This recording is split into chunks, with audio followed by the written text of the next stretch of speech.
Okay, this is our interview with professional Dr. Donna McGurr. Hi, thank you so much for taking your time today. All right, we're going to get started with our few brief questions. Okay.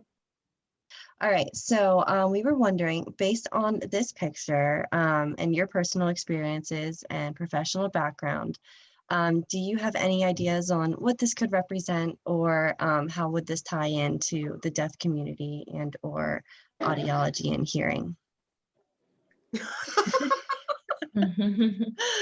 Just looking at it, it's just a perspective on art. That's I know all. it's abstract, but Yeah. Yes.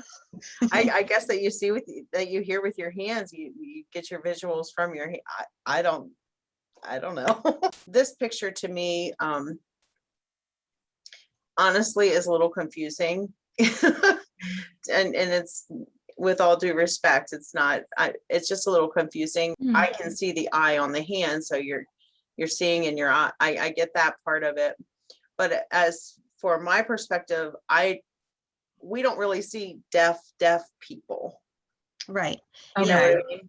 Yeah. Yeah, We and see that's hearing impaired because- people Mhm. that maybe have a deaf ear, but most of our patients are hearing impaired and not deaf.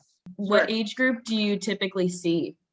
Is it mostly Right now, I see anywhere, my youngest patient is 24 and my oldest is 103. wow?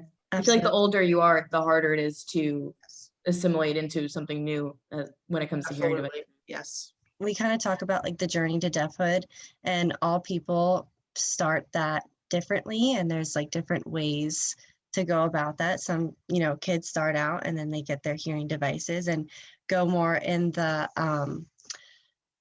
hearing world route, and then other people really decide to pursue the deaf community. So I guess like what we're looking for is like, with your experience with deaf people, do you have to make any adjustments for like cultural reasons of the deaf community? So we talked about a little bit of like what we thought this picture meant to us and like our professions in more of the hearing community and everything. Is there anything that you would take from that little discussion and how we would connect it to deaf clients that we serve and everything, and in consideration for deaf culture and their visual language? The hearing health patients communicate, I think, more so through lip reading and facial expression. That's Yeah. my opinion. That's my opinion. Fair. Yeah, absolutely. Facial expression is such a huge part of Yeah, I think the American lip Sign reading, Language too. Yeah, and that's a that for good sure. point. Right. Now, I have dealt with a couple in a previous office where we actually, they had many little bit of hearing we could probably try to amplify, and we would just bring signers in for them. But Okay.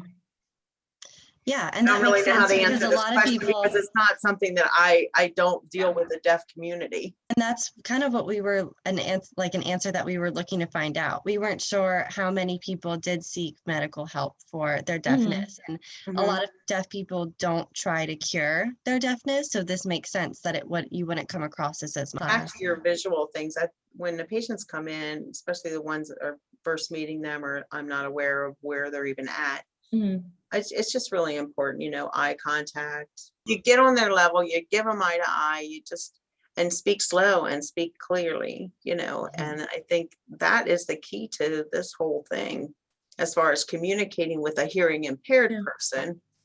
And I think that if you have someone that's partially deaf, they have already mastered lip reading. So as long as you can actually just speak slowly and clearly, they're going to be able to at least get some of what you're trying to get across. Right. Yeah.